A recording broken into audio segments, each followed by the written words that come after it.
Okay, good day everyone. I'm Ma'am Olga. So for today's lesson, it is about the policies of agrarian reform and we, the group 7, will discuss every part of it. So before we start, I would like to introduce the members of the G7. Hi, hello everyone. I am Galvez Maria Crischa, the one who discussed the land ownership in the Philippines under the Spain. Next is the land ownership in the Philippines under the America. Will discuss by Bamba Mariel. The next is the post-war interventions toward the agrarian reform by Tandang Lemi and post 1986 agrarian reform by Galpos Kelvin. And the last one that we will discuss by Purishima Bea and Villafuerte Roname is the Carper and the future of agrarian reform in the Philippines and Comprehensive Agrarian Reform Program or CARP. When land rights are secured, the cycles of poverty is broken. For me, the meaning of this is kung yung mga magsasaka ay magkaroon ng legal na ownership at control sa lupa ay magkakaroon sila ng more likely sa pag-invest in improving yung farms nila so they can live to increase yung agricultural productivity and income, thereby breaking the cycle of poverty lalo na po sa the current situation natin ngayon. Policies of agrarian reforms. So, bago natin talakayin or pag-aralan ang ibig sabihin ng agrarian reform, alamin muna natin kung ano nga ba ibig sabihin ng salitang agrarian at reform. So, the word agrarian means relating to the ownership o pagmamay-ari and use of land, especially farmland, o tinatawag na bukid. Well, the word reform means make changes in order to improve something. So, reform parang development or pagbabagong anyo. Ganun, reform. To make changes in order to improve something. So, sa nabanggit na meaning ng agrarian reform, may isang katanungan na importante. Ito yung, gaano nga ba ka-importante ang land ownership sa Pilipinas? So, merong kasabihan na, when land rights are secure, the cycle of poverty is broken. Tama naman yun, especially that agriculture is one of our main source for living.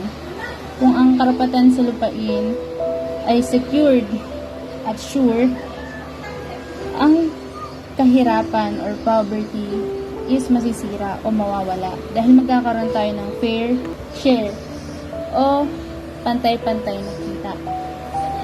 Agrarian reform is a redistribution of lands, regardless of fruits produced or crops. So, pamamahagi ng lupa. Ito ay isang programa na tumatalakay sa karapatan ng mga farmers o magsasaka and regular foreign workers na walang lupain or landless to own directly or collectively the land's detail and para makareceive ng sapat at fair share sa mga maani nila. So, sa agrarian reform is hindi lang pamamahagi ng lupa. Kasama rin dito na maiangat sa laylayan ang mga magsasaka para mabigyan ng magandang pamumuhay. Land reform is an essential element of agrarian reform. It is a unified set of measures para mabawasan ang mga economic obstacle and social development na nagmumula sa kakulangan sa agrarian reform. And the next slide is about the land ownership in the Philippines under the Spain. The land ownership in the Philippines under Spain. In this slide, we were talking about the pre-Spanish era where they said that Before the Spaniards came to the Philippines, the land was not unequally distributed. Kasi, paano siya naging not unequally distributed?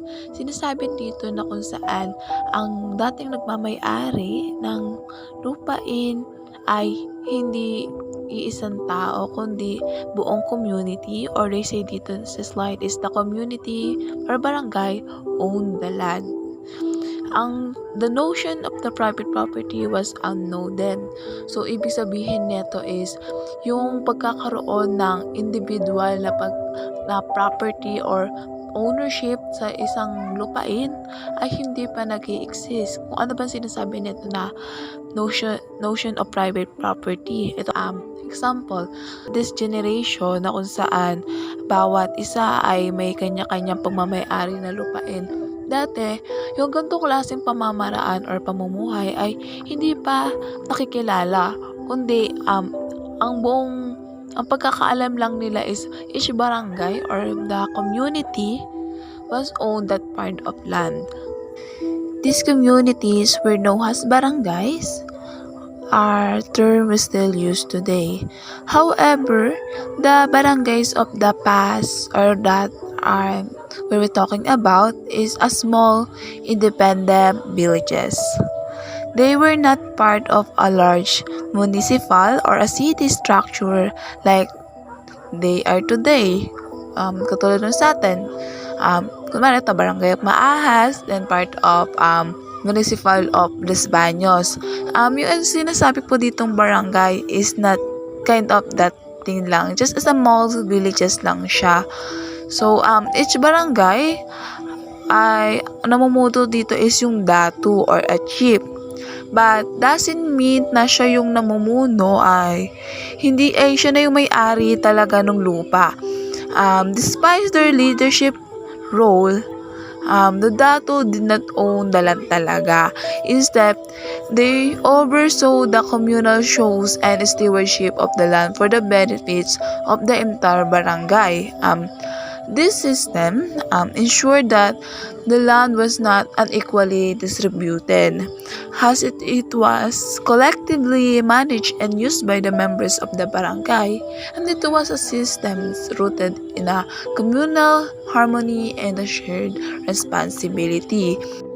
Next is in this slide, makikita nyo yung social structure ng pre-Spanish era kung saan yung datu is the nobility and the top. So, they are the one who ruling class, and sila yung may hawak na may pinakamataas na social status. Ang sumunod naman is the maharlikas or the freemen.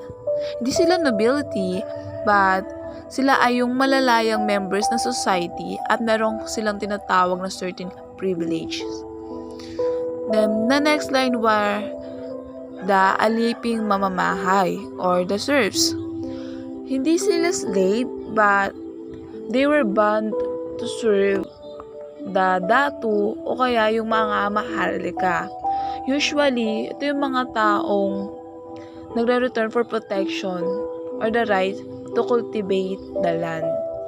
And the pinaka-bottom or may hawak ng pinakamababang social status is the aliping saguigulid or the slaves.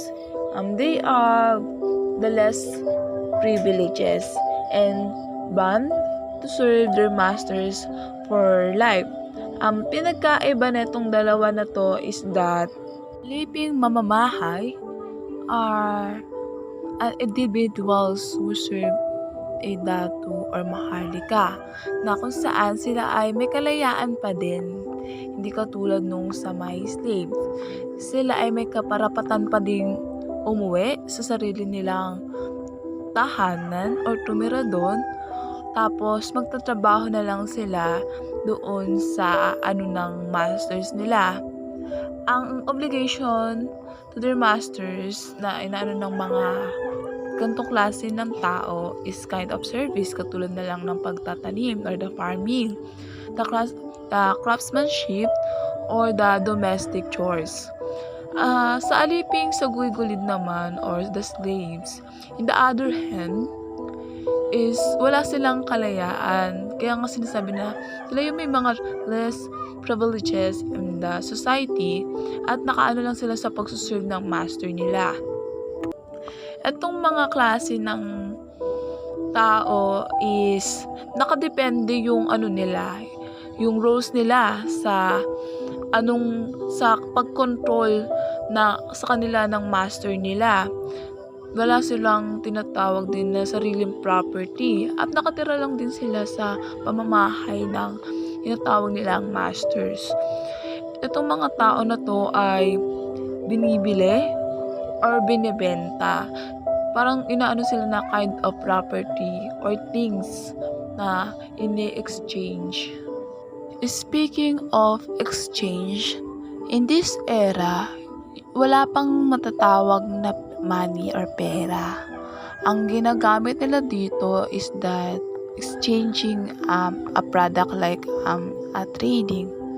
Ang pinaka madalas na inaano dito sa atin is bigas. Pero hindi naman sinasabi na bigas yung pinababayad. Madalas lang ang inaano ay bigas. Kumare, two products na para magkaroon ka ng product na yun is yung product mo makikipagpalit ka dun sa kabilang tao to have that certain product. Ganun lang siya. Next is that Spanish period from 1898 to 1921 were one of the major initial policies ng governorship of Legazpi, saan sinasabi dito nung dumating yung mga Spaniards. Ang lumpain ng buong Pilipinas, kung ano ba yung tradition na yun or kinakaugalaan na meron sa lupa na yun or the certain lands, ay sinasabing lahat ng yun ay part ng states ng Spain. And dito na rin nag-start yung sinasabing private ownership ng mga land kung saan merong mga arrangement na ginawa yung mga Spanish sa iba't ibang municipal residents na napiling land kung saan ka magtatanim. Pero wala namang siyang bayarin or free from tax. Tapos dito na rin pumasok yung concept ng encomiendas or the royal land grants was introduced. Royal land grants means is parang word na royal or mga namumuno, land, lupain. And yung grants is parang pagkaano ng bagay na to or pagbibigay, parang ganun. So ito yung konsepto na distribution nila ng lupain. Next is the slide about the Spanish period around 1521 to 1898, where the royal order promulgated in December of 1503 marked the beginning of the encomienda system in the Spanish colonies. Under the encomienda system, the Spanish monarch granted large tracts of uncultivated lands to the serving Spanish officials and clerics. These individuals, known as encomienderos, were entrusted or pinagkakatiwalaan sa responsibility of overseeing the spiritual and temporal developments of the natives in the colonial territories. But in the certain things, while the encomienda system was intended as a means to reward loyal subjects and manage colonial territories, it is often led to abuses and was associated with forced labor and unfair treatment of the native population. Encomienda and casigos. Encomiendas. So, katulad nga ng sinabi ko kanina is yung encomienda is kind of na pag-granted ng favor ng Spanish dun sa mga Spanish officials or mga other Spanish na pagkaroon ng pagkatiwalaan ng responsibilidad para sa mga lupain na meron ang Pilipinas, na kung saan meron mga natives or mga ibang Pilipino na nakatira doon. So, katulad nga ng yung mga encomenderos is neto as pagka-return ng ganitong klase ng duty para sa kanila is na-enjoy nila yung karapatan nila na magkaroon ng kabahagi para dun sa mga kabayaran o yung mga tribute na binibigay ng mga natives. Kasi nga doon sa part na yun is yung mga natives na nakatira dun sa nasabing lupain na binibigyan sila ng karapatan, sila ng favor sa part na yun is sila yung nangungulik. Tapos may makukuha silang parte doon na kung saan lang sila pero kumikita po sila, ganun.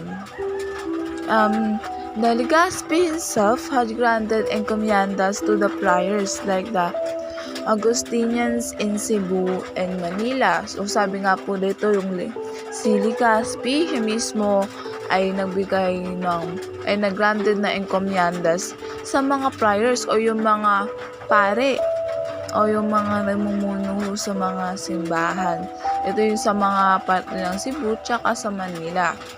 So, tapos dito is nabanggit na halos lahat ng grants ni Legazpi is mga Spanish officials pati mga friars sa mga part ng province ng Cavite, Laguna, Batangas at Bulacan. So, let's proceed naman po sa caciques. This term is tungkol or nagre-refer sa mga local leaders or mga chieftains na kung saan ay nagsignificance ng power sa communities nila. So, sa context na to, yung mga Spanish na colonial period sa Pilipinas, yung caciques is were the landed class na kung saan often made up of the heads or the cabezas and the local governors or the gobernadorcillos of various barangays or local administrative units that the Spanish authorized had a group together into the larger units known as the pueblos or the municipios. Dito, yung next naman is the mestizo caste.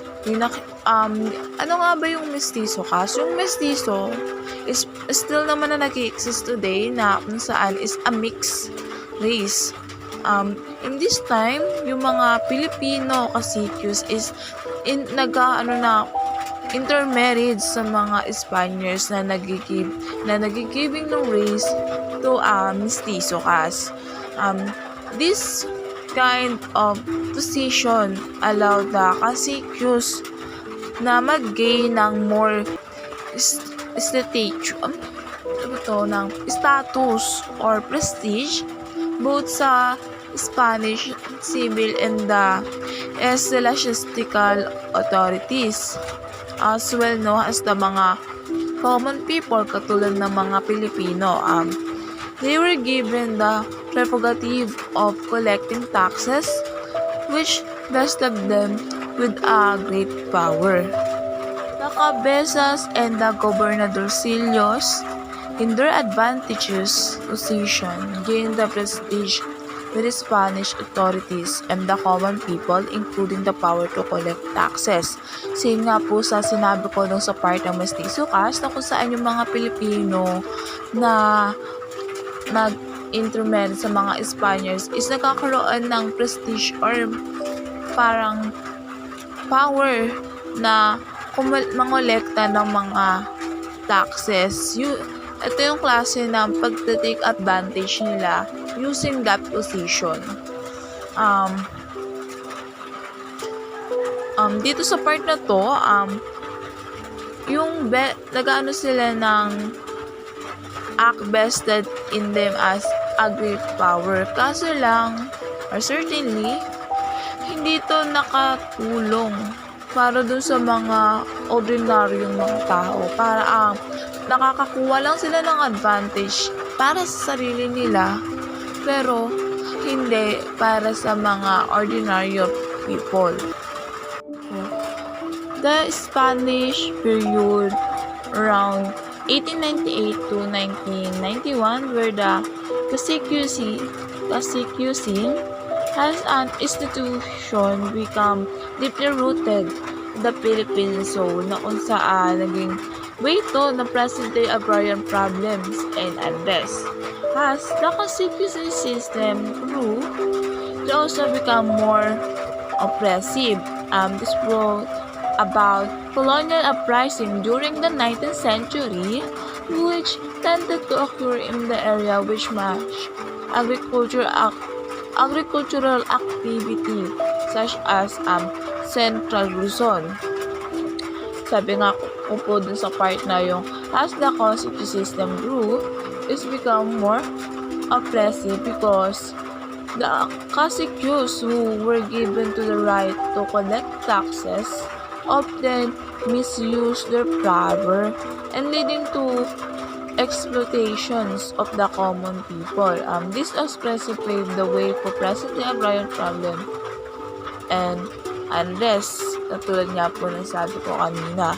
Yung mga agrarian problem na yun often is issue related sa mga land ownership or the distribution and sa paggamit nito. Dito sa Pilipinas, yung ganitong klase ng problema is naglikpa simula ng historical injustice and inequalities na galing pa or pinag-ugatan ng cacique system. These issues have led to a tension between sa mga maliliit na magsasaka, between sa mga mayayaman na landlords and the states. And doon po sa nasabi kong part na uprising during the 19th century nitong is naging prevalent sa areas na ng mga agricultural activities such as a Central Luzon, na kung saan yung uprisings niya as response sa mga social and economic injustice caused by the cacique system. So dito pala makita po natin yung paano ba nagsimula or ano yung naging impact nito hanggang ngayon sa atin, sa current generation po natin ngayon. Next slide is the land ownership under the Spain, na kung saan during the 19th century nagkaroon ng mga several developments tungkol sa solidified ng land ownership system, na kung saan nagkaroon ng pagbabago kung paano yung injustice and inequalities regarding sa situation ng mga gantong pangyayari, gantong problema. So since yung mga Spaniards ay hindi naman nakakaano ng land tax or ng mga head tax or mga sayadura, na kung saan ilang records lang naman ng land ownership yung meron sila, yung government ng mga Spanish ay nag-issue ng 2 degree. The 2 royal degrees is the Decreto Realenga noong 1880 and the Maura Law noong 1894, na kung saan inuutusan nila yung mga caciques natin, no, yung mga local chiefs dito sa atin na anuhan yung mga tao na i-secure na nila yung mga lupain nila upang magkaroon sila ng legal property na masasabing sa kanila na yung lupain na yung mga tinutuluyan nila or pinagtataniman na nila. Sa slide na to, gaya nga ng sabi ko kanina, is yung degree is about sa pag-require ng mga caciques sa mga natives o sa mga tao na i-secure yung legal title para dun sa mga lupa nila. Kaso, ang mga problema is yung mga Pilipino na mga peasants is unaware sa law ng Spanish or mga structures nito. Kung kaya, yung pag-respond nila regarding sa nasabing decrease is masyado mabagal. at yung mga landowners registered yung sarili nilang lupain ay hindi nila napagtuunan ng pansin, na kung saan may mga ibang tao na nag-claim na lupa nila o approximately 400,000 Filipino pesos yung mga naiwang mga walang titles due sa documented titles over verbal claims, leaving most landed peasants as tenants in their own land. Dahil nga sa nasabi ko nga wala silang kaalaman, yung ibang mga landowner ay yung mga ibang tao katulad ng mga accused na kung saan is may alam sila about sa nasabing decrease, or may alam sila regarding sa structure na inano ng Spanish, is gumawa sila ng paraan para maklaim nila using yung mga tao nila, yung mga peasants na yon. At naging result nga yun na imbes yung mga peasants is nag-aroon ng sarili nilang lupain, is naging tenants pa sila. Then yung iba naman, dahil nga walang alam sila, ang akala nila is sa kanila pa rin yun using the verbal claims. But may katulad nga na sabi ko, may mga tao na yung tinake advantage yung kakulangan nila ng kaalaman regarding sa gantong klase ng structure or ng Spanish. Kaya yung mga verbal claims nila is nasa walang bahala. Dito sa slide na to makikita yung mga other strategies na ginawa ng Spaniards pati yung mga caciques upang makuha nila yung lupain ng mga peasants. Yung isa is, yung pinakauna is the outright purchase, o kung saan is bibilhin nila to ng mababang price para doon yung mga taong tina-target nila is yung mga peasants na kailangan talaga ng pera. Or ito yung low price of real estates realenga by Spaniards or cacique from a badly in need peasant. Syempre yung mga taong yun is nangangailangan na talaga ng pera, is uutakan nila yun, or katulad na nga lang nasabi is that iti-take advantage nila yung pangangailangan ng tao na yun. Then the next is the mortgage, the pangungutang o yung pacto de retoventa. This equivalent of today's the mortgage system or yung sangla. Hindi pala pangutang, sangla. Ibig sabihin, magsasangla yung mga peasants. Tapos, pag nagsanla sila is, yung mangyayari is, sila yung magiging tenants sa sarili lang lupain, tapos sila pa yung magbabayad doon sa nasabing tax, sa nasabing lupain na yun.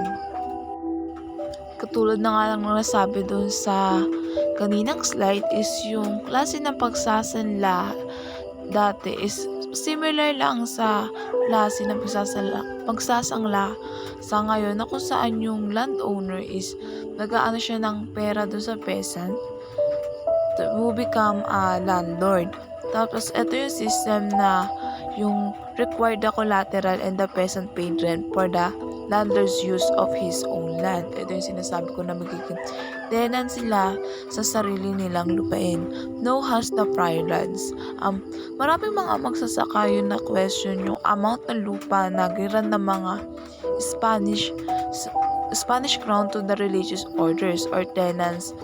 Inquilinos paid tax, tenants has the canon to the priors. Ito yung sinasabi na pansin nila na more on na sa mga lupain dito sa Pilipinas is binigyan nila ng rent yung mga priors o yung mga religious orders, na sila yung ng responsibility regarding doon, na kung saan yung mga nasabing natives is nagtababayad sila ng tax sa mga priors. So yun lang po, and I would like to invite the next reporters to speak about the land ownership in the Philippines under the Americans. At nung matapos ang pananakop ng mga Espanyol ng mahigit 300 taon or 300 years, namating naman ang mga Amerikano.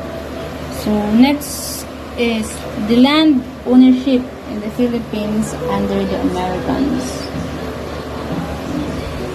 So, sa pagdating ng mga Amerikano, alam ng mga Amerikano na ang main cause ng social unrest sa ating bansa ay dahil sa landlessness o ang kawalan ng lupain. At sinubukan nilang tudukan iyon sa ilalim ng mga kondisyon. Kaya't binigyang focus ng mga Amerikano ay ang mapaunlad, mapaayos ang pagkakaroon ng lupain ang mga Pilipino. Dito ay nagkaroon ng iba't ibang panukala o patakaran para mapabuti ang pagtalakay sa lupa. Una ay ang Philippine Bill 1902 na kung saan binibigyan lamang ng tamang porsyento o tamang bilang ang mga private land at mga corporation. Sinasabi na ang pribadong lupa ay dapat lamang magkaroon ng 16 hectares, habang ang corporation can only have 1,024 hectares. Americans were also given rights to own agricultural lands in the country.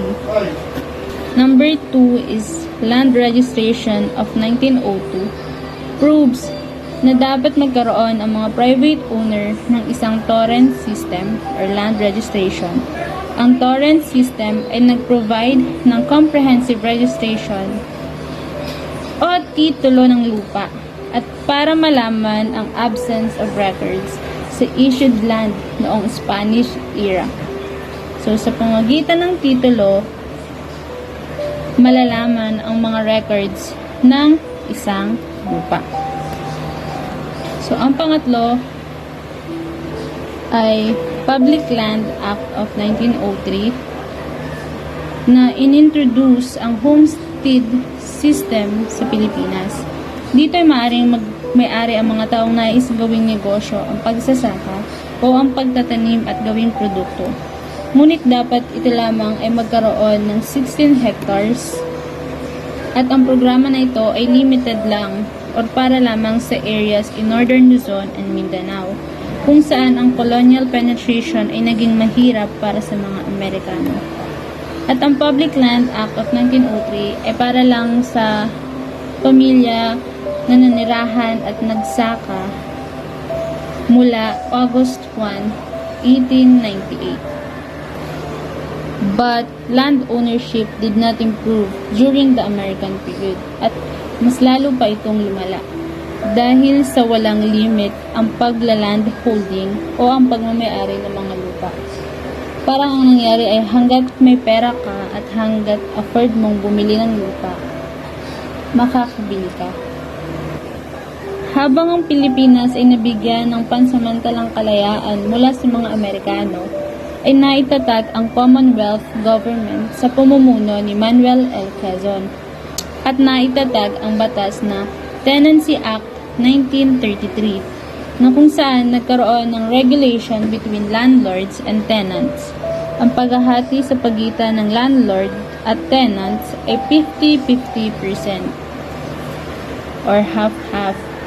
Ang mga landlord ang magpapagamit ng mga lupa na pagtataniman at ikakultivate ng tenants, while ang mga tenants ay mag-aararo, magsasaka, at magsisipag upang i-develop ang mga lupa ng landlords. Ganon din naman sa sugar cane, kailangan din ng tenancy contract sa lupain ng sugar cane. Reasons why these policies made the land ownership even worse in the Philippines. First, yung walang limit ang pagla-land holding o parang kahit sino ay pwedeng magmay-ari o magkaroon ng lupa hanggat kaya mong bumili nito.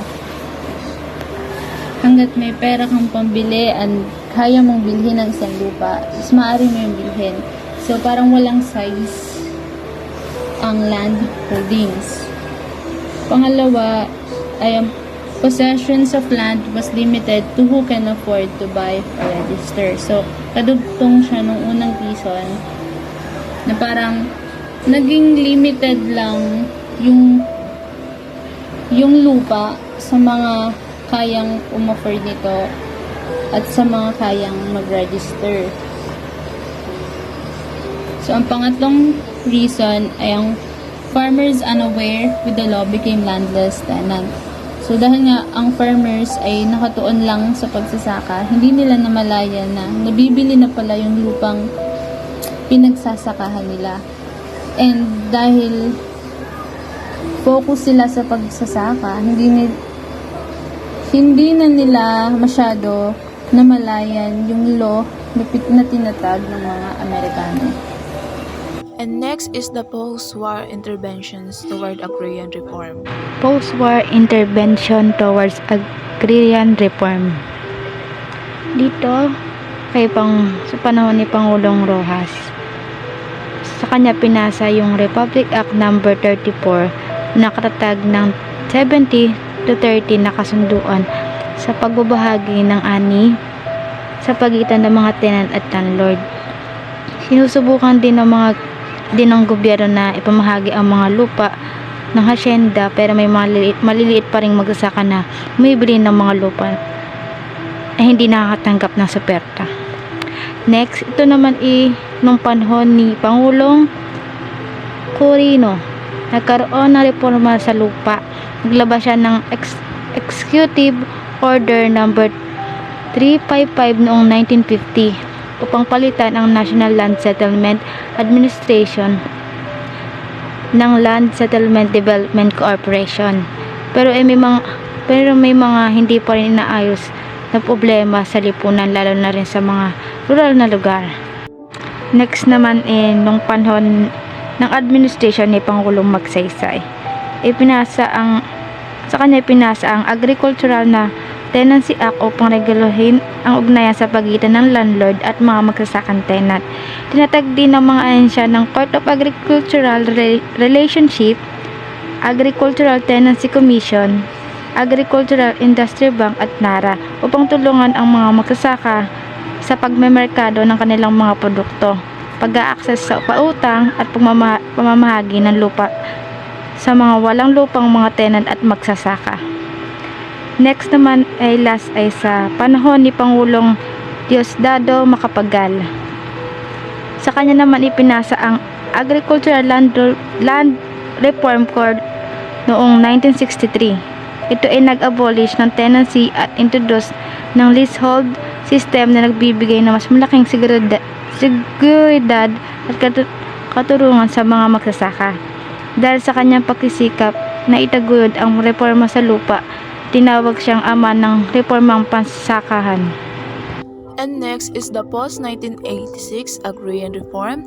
Firstly is the Presidential Proclamation 131 and Executive Order 229. Only July 22, 1987, President Corazon Aquino issued this order to outline her land reform program. The goal was to increase productivity and incomes of farmers and farm workers.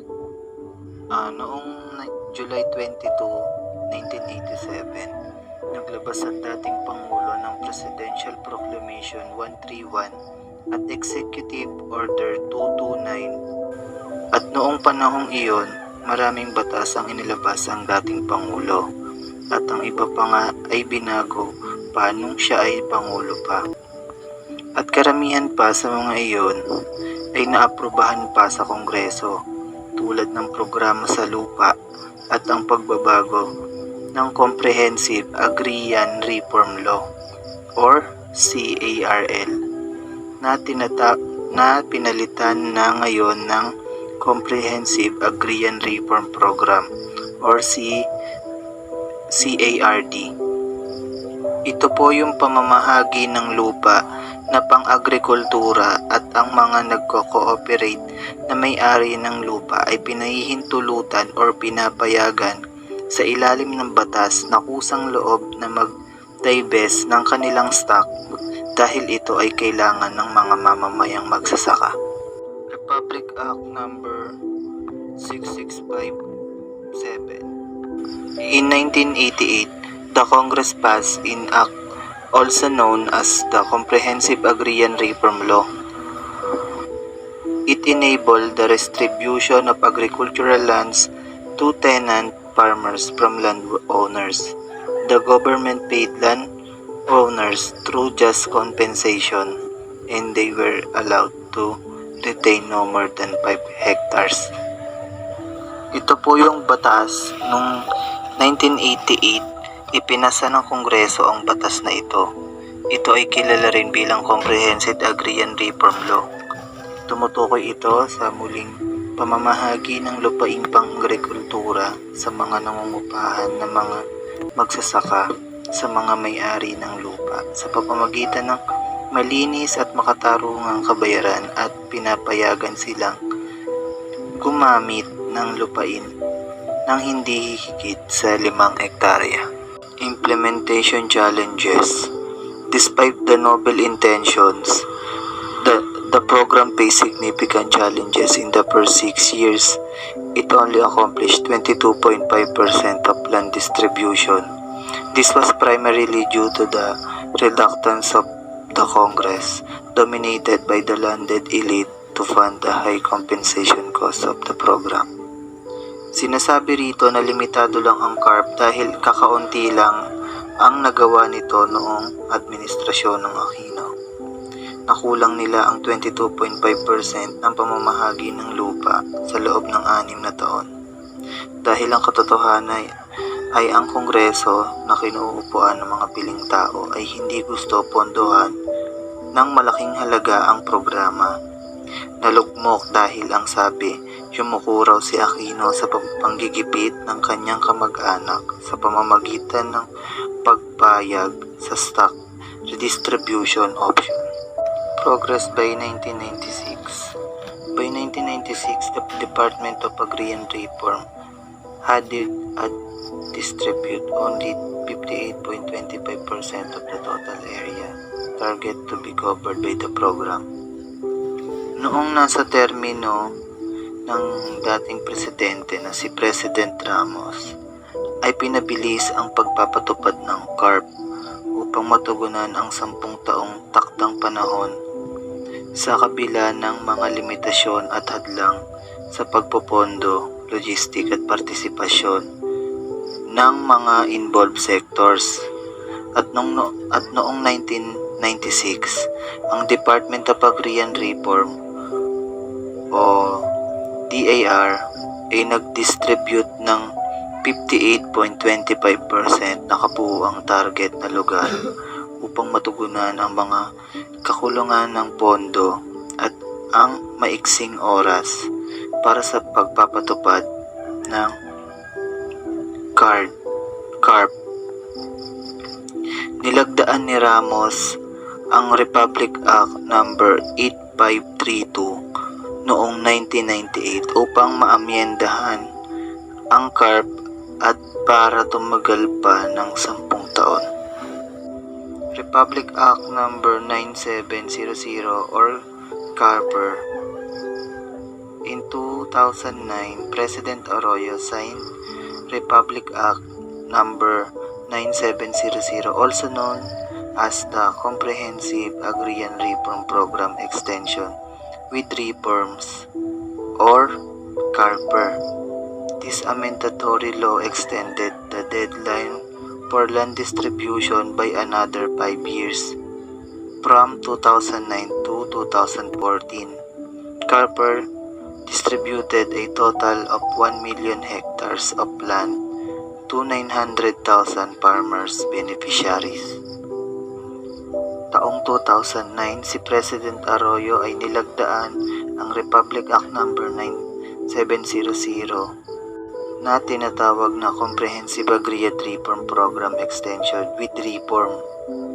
Ito yung batas na nagbabahagi ng mga lupain sa mga magsasaka mula sa mga may-ari ng lupain na babayaran ng pamamahala.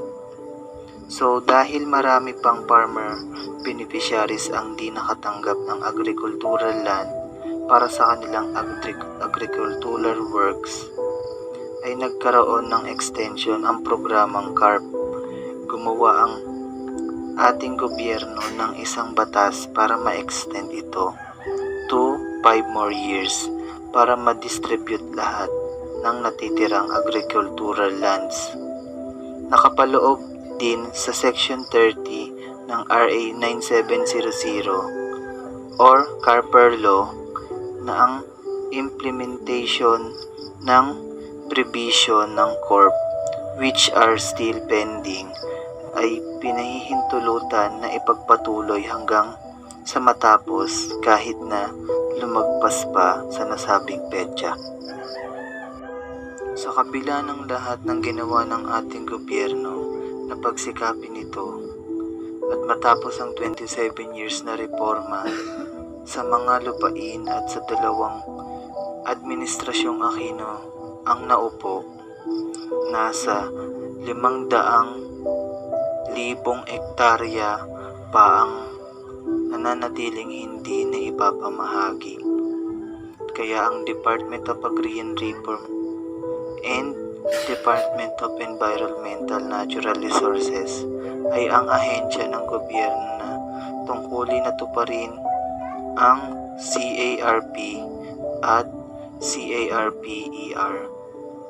Subalit maging ang kanilang pinagsama-samang pagsisikap at mapagkukunan ay hindi pa ganap or kayang tugunan ang agrarian reform dito sa Pilipinas. Ngayon naman, ang tatalakayin ko ay ang Carper and the Future of Agrarian Reform in the Philippines o ang Comprehensive Agrarian Reform Program. So, ang Comprehensive Agrarian Reform Program ay nilagdaan ng dating Pangulong Corazon C. Aquino noong June 10, 1988 na kung saan ito ay naglalayon na i-promote ang social justice and industrialization sa pamamagitan ng pagdidistribute ng mga public and private farmlands sa ating mga magsasaka. At ang program nito na ito ay naglalayon ng patas na land ownership at para din mas ma-empower yung ating mga beneficiaryo para magkaroon sila ng mga magandang pamumuhay. Ang program na ito ay i-include ng land tenure improvement kung saan pinapabilis nito yung land distribution sa ating mga landless farmers. Pangalawa, support services offered by the department kasama ang infrastructure facilities, yung mga pagpapautang, yung credit assistance, marketing assistance, at technical support. At ang mga coverage ng CARP or Comprehensive Agrarian Reform Program ay government-owned lands. Sunod ay yung mga disposal, alienable, and disposable lands. Pangalawa, yung mga public domain lands. At sunod, yung mga private land. Yan. At ang Comprehensive Agrarian Reform Program extension with reform, yung tinatawag na Carper. In other words, Republic Act 9700 na pinapaigting nito o pinapatibay nito yung Comprehensive Agrarian Reform para mapataas yung pag-acquire ng mga agricultural lands at para ma-amend yung amending for the purpose of specific provisions. Ang RA 9700 ay napirmahan noong August 7, 2009 na ang layunin naman nito is mapatibay at ma-improve pa yung nagdaan na batas. yung comprehensive agrarian reform ng dating Pangulo. At pangalawa, yung Carper ay meron ng 150 billion na budget galing sa Agrarian Reform Fund at iba pang mga funding sources. Pangatlo, may 70 na bagong provision at 26 na reform provisions. Ibig sabihin, reform bago. At ang pang-apat, restored compulsory acquisition and has extended the land acquisition and distribution component for 5 years starting 2009 up to June 30. So, na-restore, ibig sabihin, binalik at in-extend, mas hinabaan pa ng 5 years yung pag-acquire at pag-distribute ng mga lupain. Panglima ay para din magkaroon ng balance or patas na pagmamay-ari ay na patas sa mga landowners, sa farmers at sa interest ng DAR. Pang-anim, nagkaroon ng committee na na tinatawag na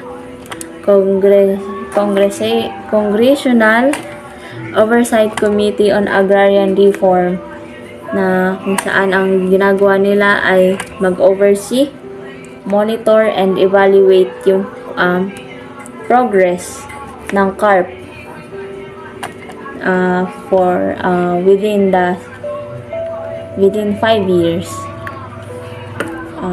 Ang DAR, in coordination of Presidential Agrarian Reform, ay nagpaplano ng programa na lahat ng mga undistributed na lupa, undistributed at unacquired ay maibigay na at maipamahagi na sa ating mga magsasaka hanggang sa June 30, 2014. At ang mga sumunod ay ibabahagi ng susunod na reporter.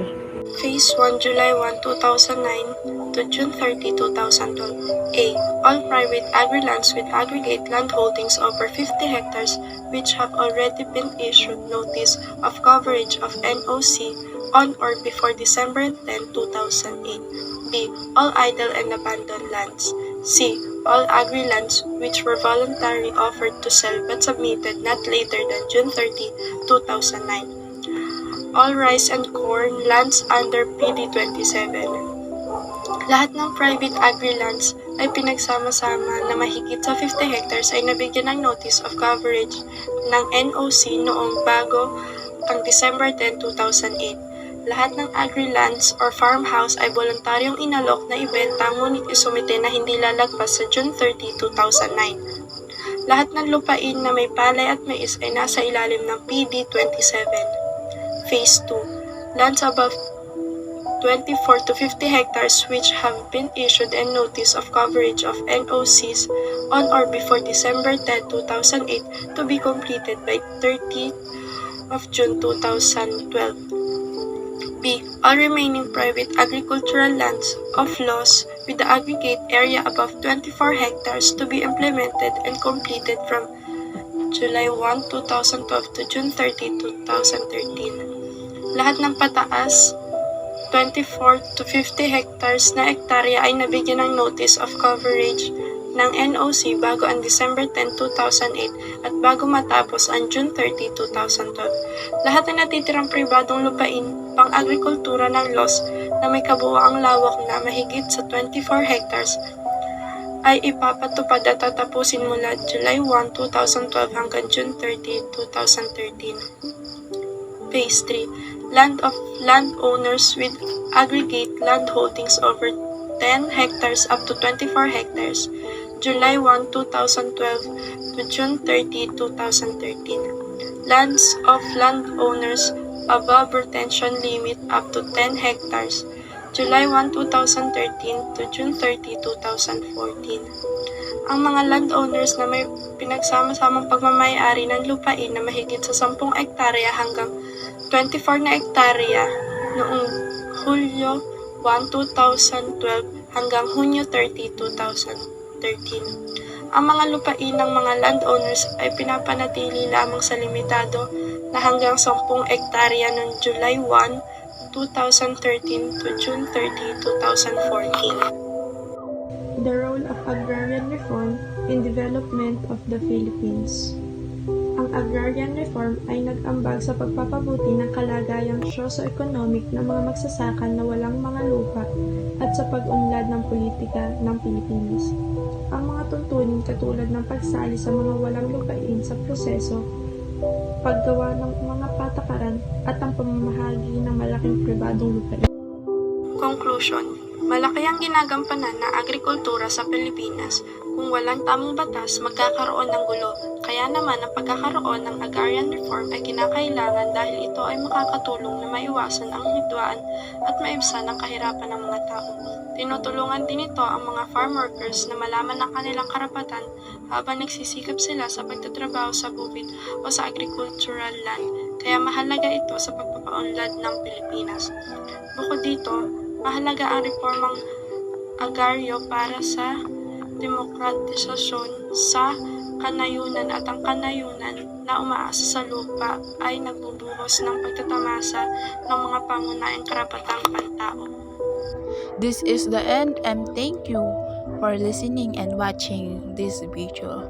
Before we end this video, I would like to remind or just a gentle remind that you don't need to be someone's perfect because that's already you and you are always worth it. And yun lang, again, thank you.